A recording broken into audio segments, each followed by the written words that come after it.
Ladies and gentlemen, fellas, welcome back to the channel and the podcast. Today, Vetri here. We are breaking down some breakout players. We're going to give you one from each position. Now, I've gone back in maybe a month or two ago, did some videos on breakout players at the running back and wide receiver position. Some of those things and viewpoints have pretty much stayed the same. Some have changed, but I want to just go one position, take a guy that I think stands out the most at each position. We'll give you a tight end this time. We'll give you a quarterback. Hint, hint, there's one on the screen behind me if you're watching on the YouTube video. But we'll go through, we'll spend 5 minutes on each of these positions. I have a little write-up on each of them that I'm going to pretty much read off to you and kind of sell you on these players because I do think they offer a lot of upside, whether it's at their ADP or just in general, and most of them at their ADP. I'm not going to be listing guys that have already broken out in this league. In the last video, somebody said, why have you not listed A.J. Brown as a breakout player? Well, A.J. Brown in his rookie season went over 1,000 yards and he absolutely broke out, right? He had over 20 yards per reception. He was an absolute beast. He was a monster. He was one of the most top 5 efficient wide receivers probably in the league last year. So I don't want to touch A.J. Brown as a breakout when he already did that, right? We can't peg players who are already breakouts.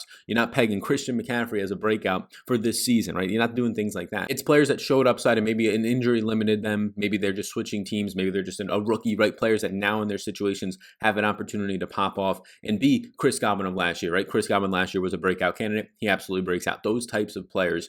Christian McCaffrey 2 years ago when he was a second-round pick and then broke out in his final year with Cam Newton, right? Those types of picks. So we're going to start there. But before we break down into that, if you could support me and this channel by just hitting the like button and the subscribe button, it really does go a long way. Subscribe button in the bottom right-hand corner. I think it's that way for me right now. And please do hit the notification bell. It really does help. It allows YouTube to show this video to more people. And while the fantasy football community in August and September starts to really grow when the season starts, it'll allow this channel to maybe pop off a little bit. So I do appreciate that. And also check out the Supreme Draft Guide. Supreme Draft Guide is now up. It's on my website, Fantasy Sports Focus. You can find it right here pretty much. You click Get the Supreme Draft Guide, and it just takes you over to the landing page to get the Supreme Draft Guide. Tons of stuff in it and a lot more coming during this offseason. Just to name a few: player rankings, player profiles, reliability charts, data, premium analysis, tiers, all the type of stuff that you're used to me talking about in these videos, or maybe you're new. All of it's going to be compiled here so you can dominate your draft. It's only $10 thanks to the sponsor, Monkey Knife Fight Above, which is 66% off the usual price. So be sure to take advantage of that offer while it lasts. All information on that, if you have any other questions, are linked down below, or you can leave a comment. So be sure to check that out. It's a great way to support the channel and myself here. Appreciate you all so much. So let's start off with this man himself on the screen, the Wolf of Wall Street, if you will, Daniel Jones. Daniel Jones last year played in 13 games, right? He ended up coming in week 3. He played a little bit in week 1 when Eli was just absolute dust and a waste of space on the field, in my opinion. But week 3 came in and he just goes absolutely off. He finishes as like QB 2 or 3 that week, goes for 2 rushing touchdowns, throws for 2 passing touchdowns. They're trailing Tampa Bay by a bunch at the halftime, and he absolutely brings them back into it. And this guy looks like the new savior. I don't remember a quarterback stepping in a single week in his rookie season and doing absolutely that. I remember Matt Flynn throwing for like 6 touchdowns years ago in like a week 17 game, filling in for the Packers against the Lions. But a rookie doing it, he really popped off and he looked electric out there. So that just speaks to his upside. Now the Giants last year, not a great defense, not a great secondary. Those things are going to remain the same, if not having like the worst secondary coming into this year. No real talent on that defense. If anything, it's up front, but even there's not much talent. So playing from behind is something that's probably going to continue, and it happened a lot last year. As a team, they threw and ran 40.6 pass plays per game, and Daniel Jones in his 12 to 13 games played on 35.3% of the snaps. He led the NFL in fumbles last year, which is his just kind of a joke, a running joke if you ever see Daniel Jones. 17 fumbles in 13 games. That doesn't mean he lost all of them, but that's not good. He was averaging over more than 1 fumble per game. Very, very bad. He did do it on the 6th most sacks, so he was sacked 40 times, so there were a lot of sack fumbles in there, but he was just a ghost. I mean, you were seeing this guy fumbling 2 to 3 times per game at times, and you can see right here this tweet right now from Ian Harded. QBs with at least 30 turnover-worthy plays in seasons from 2017 to 2019.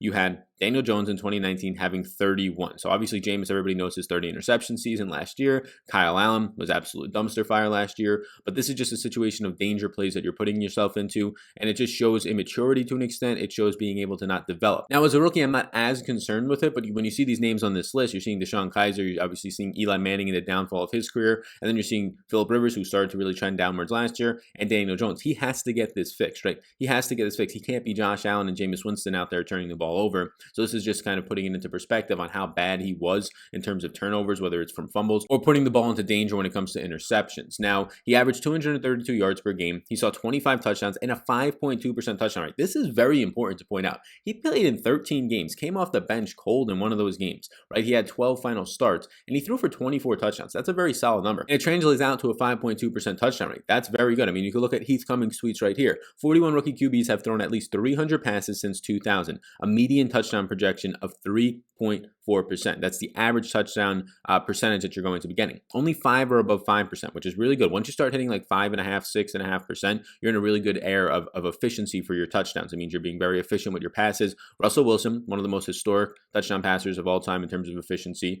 You have Mariota, RG3, Baker, and Daniel Jones. All those guys on this list. That's good company for rookies. I mean, Mariota falls off a cliff, RG3 the injuries, but this is pretty good company, and it just shows you that 5 out of 41 guys have done it. Daniel Jones was on that list. He was very efficient when it came to touchdown passes. He has the rushing upside as well. That first game that he was actually out there, he scored 2 of his 3 rushing touchdowns in week 3 versus Tampa, but he ran 45 times for 279 yards and 3 touchdowns. If anything, this is a knock against Saquon Barkley. Nothing in a major way to drop him from being the number 2 overall pick this year, but he has that rushing upside, which is good. That's what you want out of your quarterbacks. If you can snag an extra 300 yards, which is what he would have had if he played a full 16-game season, and a couple of rushing scores out of your quarterback, obviously that jumps them from maybe being quarterback 22 to being quarterback 15, right? Pushing for a QB1 upside top 12 season. His completion percentage was kind of all over the place. He was 29th in adjusted completion percentage from week 3 on, but he was also 9th in play action passing, 11th when he was pressured, and then he was 28th in deep ball. So he was kind of all over the place. He scored 16.2 fantasy points per game, ended up finishing 16th in that department. And I want to just talk about his upside, right?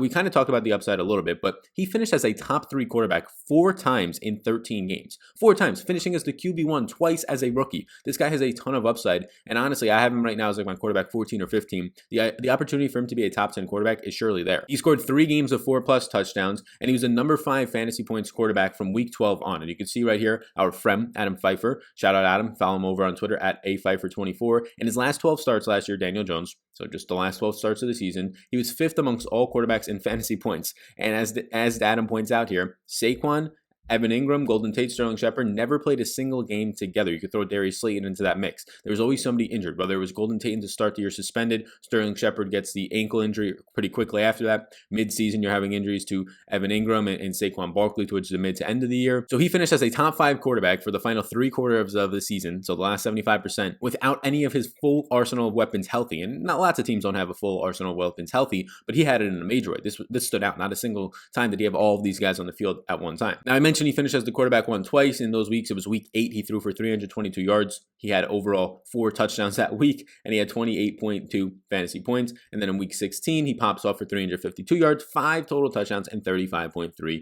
points. Now, Graham Barfield tweets here, all-time list of quarterbacks scored at least 25 points in 3 or more times in their rookie year. Now, Daniel Jones was on that list with 4 times.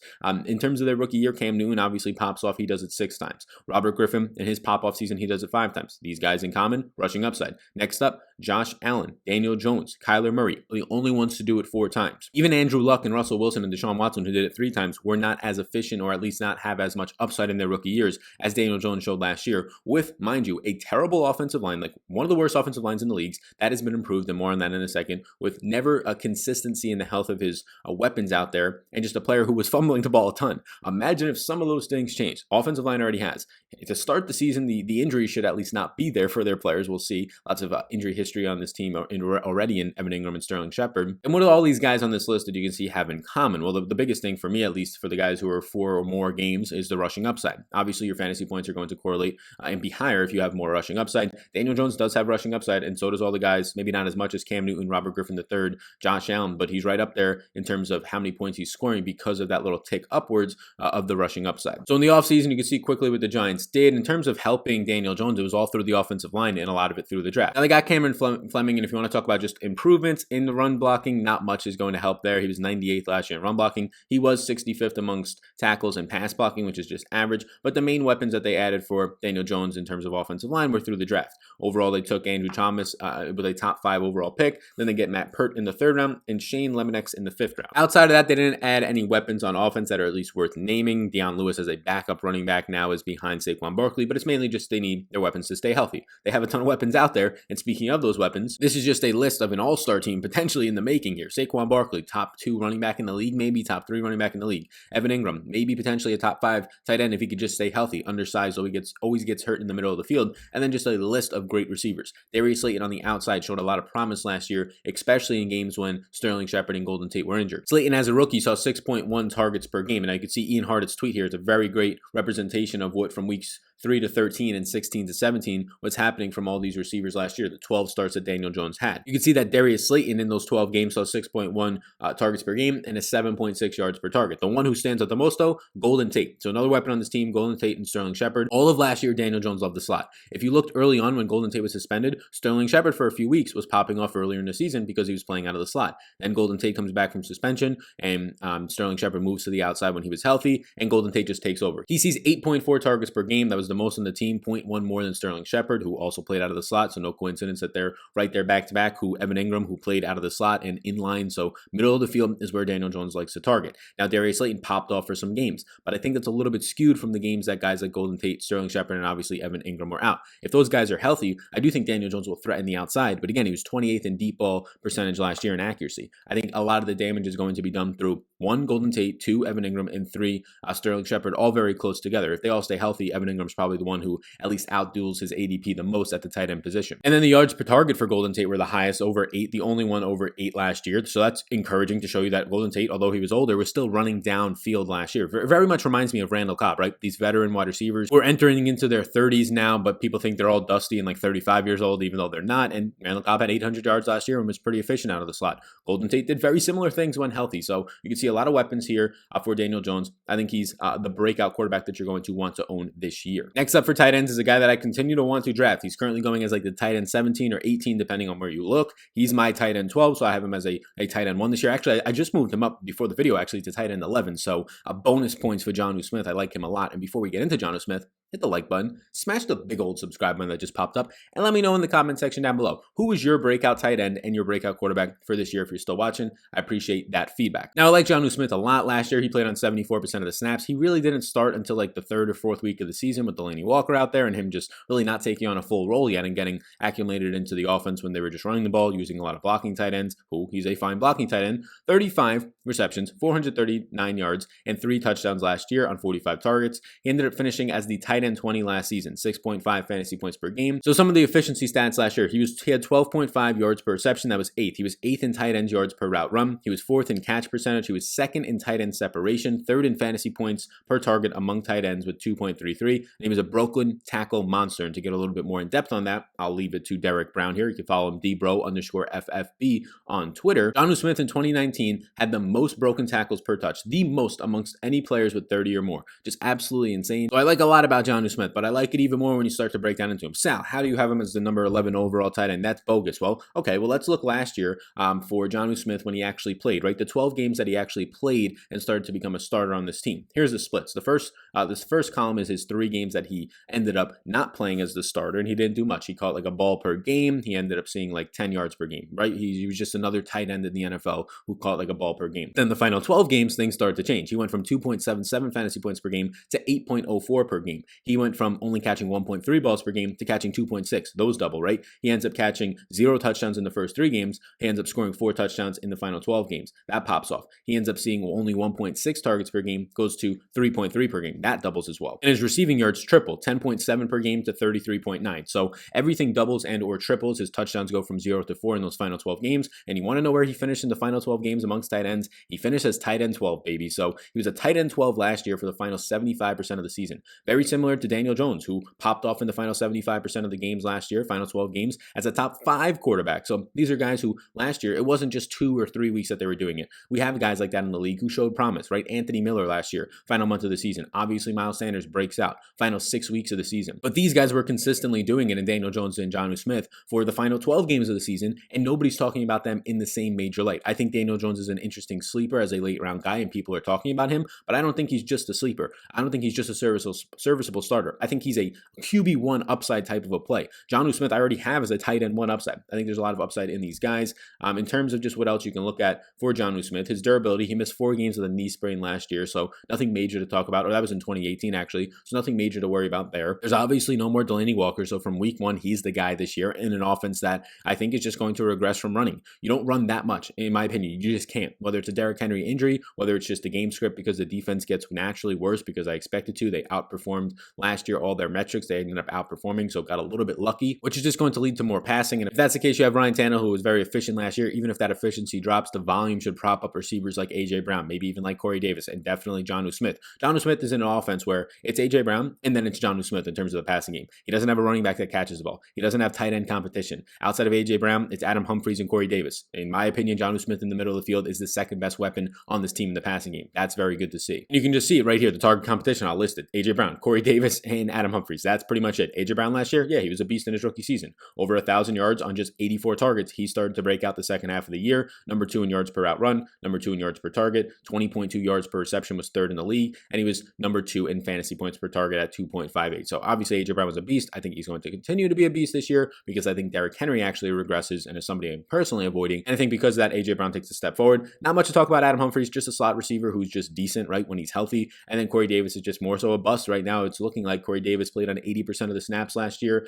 ended up just seeing 14 yards per reception, which was 33rd in the league. Not good. A.J. Brown started to take on a bigger role, really hurt Corey Davis, who ended up only catching 43 balls for 601 yards and 2 touchdowns last season. Let's run out on Jonnu Smith. I think the guy's a breakout. I think he's going to be an absolute beast. And when you look at the athletic profile of guys like Jonnu Smith, Mike Gesicki from the Dolphins, these guys stand out, whether it's from their speed, their 40-yard dash, their agility, their first year as a starter type of numbers. Last year for Gesicki being a full-time starter, and Jonnu Smith really towards the second half of the year for Gesicki, and the final 3 quarters of the year for Jonnu Smith last year. Their profiles scream out guys that have top 5 tight end upside, and those are guys that I want to roster. Those are guys that I want to roster. I don't want to roster guys. Jay Sternberger I like, but he's a deep sleeper. He's a guy who's 25th right now in rankings, and yeah, maybe he'll finish top 20. I don't think he'll finish top 5. These guys have that ability. Now, there's a lot of wide receivers to choose from breakouts, and there's a lot of different categories we can put this in. If I wanted a guy who's being drafted in like the 30s at wide receiver and I think can finish in the top 15, I'd probably maybe go like with a Hollywood Brown, right? If I wanted some deep sleeper guys who are being drafted in like the 50s and I think they can maybe be in the top 30 amongst wide receivers, maybe it's a Michael Pittman, maybe it's a Mecole Hardman, right? Those types of guys that have the upsides to break out. Denzel Mims, depending on if he could take on that role completely. Those are the types of players. Anthony Miller, Preston Williams. I've talked about them in videos. But if I want a guy who is currently being drafted slightly outside the top 20, right around the top 20, right? Like 20th to the 25 range. If I want one of those guys, and I think he's going to finish as a wide receiver 1 or let's say a top 10 wide receiver, I think that guy is DK Metcalf. So out of all the wide receivers from 20 to 30, there's 2 guys who stand out, DK Metcalf and Terry McLaurin, that have top 10 upside. I'm just going to side with the one that I feel more comfortable in DK Metcalf. He is, in my opinion, right now, as long as Antonio Brown doesn't go there, and if you're watching this and he has gone there, it's because I'm recording this before any of that news comes out. DK Metcalf is the number 1 receiver on this team, in my opinion. I know there's debates between, is it Tyler Lockett, is it DK Metcalf? Yes, Lockett is still there, so he's not overwhelmingly the number 1, but in my opinion, it is DK Metcalf, the guy who right now is 5.5 years younger than Tyler Lockett, the guy who plays outside and started to develop his routes, in my opinion, in a very nice way to see towards the end of the year, the final 4 games heading into the playoffs last year where he took over. Lockett was dealing with injury last year, but coming into his age 28.5 season for Tyler Lockett, compared to a physical monster who is just a beast when it comes to 40-yard dash time, speed, score, burst, agility, all these things, contested catch, and DK Metcalf on the outside, who started to break out towards the end of the year, yeah, I'm going to choose that guy who's coming into his age 23 season. Terry McLaurin, the number 1 receiver in his offense, it's just a question of, do I trust Dwayne Haskins as much in that offense to score as much as I do Seattle? And right now, the answer at least to that is no. DK in his 2019 rookie season played in every single game, so it was good to see that. He actually had opportunities early, and that's why he ended up finishing with 58 receptions for 900 yards exactly, 7 touchdowns on a 20.3% market share of targets. But this is the reason that I like him a ton. You saw 7 touchdowns last year, and Russell Wilson is always up there in touchdown percentage. He's just always throwing for 30 touchdowns or more, no matter how many pass attempts he throws, it seems like. And last year, DK Metcalf saw 18.6% end zone targets on his team, ranked second only behind DJ Moore. But he was number 1 in the NFL in end zone targets with 18. So he saw 18 end zone targets last year. Not all of them were converted for touchdowns, obviously. He only scored 7 touchdowns. That is due to come up. Now, he's probably not going to lead the league again. Let's say that he sees 13 to 14 end zone targets this year. That's just end zone. That's not counting scores outside of the end zone, right? He's going to be in a situation that he can really pop off for an 8 to 12 touchdown season. And if you just factor in more opportunity in his overall skill set and more opportunity this year when it comes to targets, instead of 100, he goes for 115 range of targets. And now he's in that 1,100 to 1,200 receiving yard range. He's in that 8 to 10 touchdown range. Yeah, he's going to be a guy that I think is going to rival for a top 12 to top 15 tight end season as his upside, right? He's right now currently, I believe, wide receiver 20, being drafted as wide receiver 21. Russell Wilson last year, as always, 32.2 pass attempts per game and throws 31 touchdowns, a 6% rate, was 3rd in the NFL, 256 yards per game. He's just a magician out there. He's a top 3 quarterback in this league right now, top 5 if you don't think he's top 3, he's definitely top 5. And his efficiency and his ability to just continue and extend the play just thrives DK Metcalf, right? That's what DK Metcalf is going to thrive off of. Anything right off of the line of scrimmage, I think he does, just because the former second-round pick is a physical monster and specimen. But once you have extended time, I think that's where he's really going to just start bullying defensive backs, safeties, and cornerbacks. In terms of his target competition, you can see it. So first of all, they added some players in the offseason, but nothing major, right? They added Greg Olsen, they added Philip Dorsett. So the receiving options in 3 wide receiver sets will be Lockett in the slot, DK and Philip Dorsett on the outside as of right now. Again, rumors of Antonio Brown. He's throwing with Russell Wilson. Maybe by the time you're watching this, he's on the Seahawks. Nothing else major there when it comes to the NFL draft. They take Freddie Swain in the 6th round, the wide receiver, and then a couple of tight ends. They already have a ton of tight ends on this team. Obviously, like I just said, they got Greg Olsen, and they already had a couple of established players on this team already before going out and getting Greg Olsen and the 2 rookie tight ends. Now, the target competition is going to be Tyler Lockett, who did play a ton of snaps, 93%, battled an ankle lower body injury the second half of last year, still went over 1,000 yards, still saw a 27.4% red zone rate. So that would be the one thing that keeps Tyler Lockett above DK Metcalf if he continues to see this much higher red zone rate of like a 5 to 6% higher percentage over DK Metcalf. I think part of that was DK being a rookie beginning of last year. I think that changes this year. Dorsett last year was fine in New England, just never fantastic. He started to struggle, and then that's when they started not to play him. He dealt with injuries, 29 receptions, ended up being in that time 5 touchdowns. So he had a high touchdown rate, 13.1% target share in 11 games. And then Greg Olsen coming over from the Panthers offers some red zone security for a guy who last year saw a 23% red zone rate. So DK Metcalf for me is a guy that from the 20 to 25 wide receivers range or right around there can be the one that stands out the most to break out into the top 10 and honestly be a top 5 receiver maybe next time when we're talking about this in terms of his upside. And then finally for running backs, there's so many I can talk about, right? Miles Sanders, I made so many videos on, but can I say he's a breakout? Yes, I can, but he's a first round pick, right? Same things can be said for Kenyon Drake. Clyde Edwards-Helaire, the rookie running back that I think, yeah, he could have a breakout season, but that's almost like known at this point, right? Like everybody can kind of see that he's not a sleeper. Breakout seasons for these guys. Like Clyde Edwards-Helaire, I guess he's still going in the second round, but he's a Chiefs running back. A lot of people want his hands on him. Other rookies like Jonathan Taylor and Cam Akers came to mind, but I don't think they have as clear of a path to a breakout. When a guy like David Montgomery here, even if he's inefficient this year, I think can break out. And he was inefficient last year already. This is a guy last year who saw 242 carries, played in all 16 games though, only had 889 yards as a former 3rd round pick, scored 7 touchdowns, but he did catch 25 of 35 passes, right? That's good to see. Like that's in his rookie year. Imagine if that goes up. Imagine if Tariq Cohen's volume of like 90 plus targets and receptions just goes down a little bit. Now you're seeing a lot more usage for David Montgomery. Brutal 3.5 yards per carry. Yeah, that's terrible. But the guy still ended up overall having 267 touches. That's a very good workload. And when you factor in his receiving yards, had almost 1,100 total yards. Not great by any means, but when I rank him out, he's going to be a top 22, pushing a top 20 running back for me because last year was worst case scenario. Mitch Trubisky was absolutely terrible. Their offense in general was absolutely terrible. I think they're naturally going to run more. You can see Kyle Yates' tweet right here. The Bears saw their total rushing attempts drop from 468 from 2018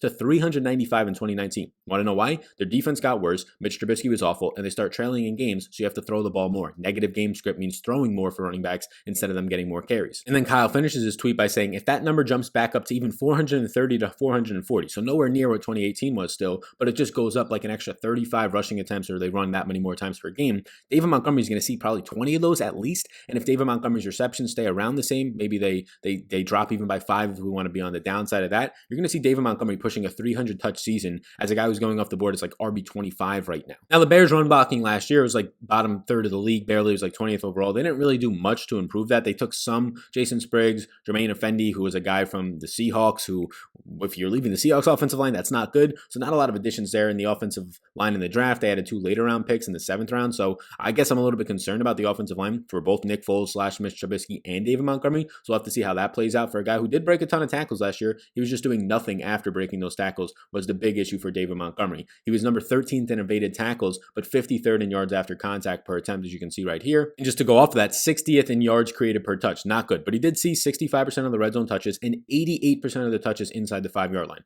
So this is a workhorse back who was in a team that just sucked last year. He did see a decent amount of receptions with 25. He just did nothing after the catch and nothing after breaking tackles. Now imagine this year if the offense is a little bit better, right? He ends up seeing an extra 2 to 3 rushing attempts per game. Now you're getting David Montgomery somewhere around 270 touches on the ground. You factor in a couple of receptions, and again, he's right around that 300 touch season. Even if he only averages right around what he did last year, let's just say 4 yards per touch. He saw 3.5 yards per carry, but factoring in receptions, let's say he gets to 4 yards per touch. That's a 1,200-yard season. If he continues to see 88% of the touches inside the 5-yard line, 65 or 70% inside the red zone, this guy's going to score just 6 to 8 touchdowns if his team is a little bit better on offense. That's a running back that starts to finish as a top 20 running back and not 25th overall where he's currently being drafted. So go get yourself some David Montgomery. go get yourself some of the names on this list. Daniel Jones, Jonnu Smith, DK Metcalf, David Montgomery. I love these players as breakouts this year. I think they're all great where their ADP is as well. Go ahead and get them. Hit this like button on this video before you go. Big old subscribe button pops up. It's in the bottom right-hand corner. If you could tap that before you go. If you got any value from this video, take a second of your time. I really do appreciate that.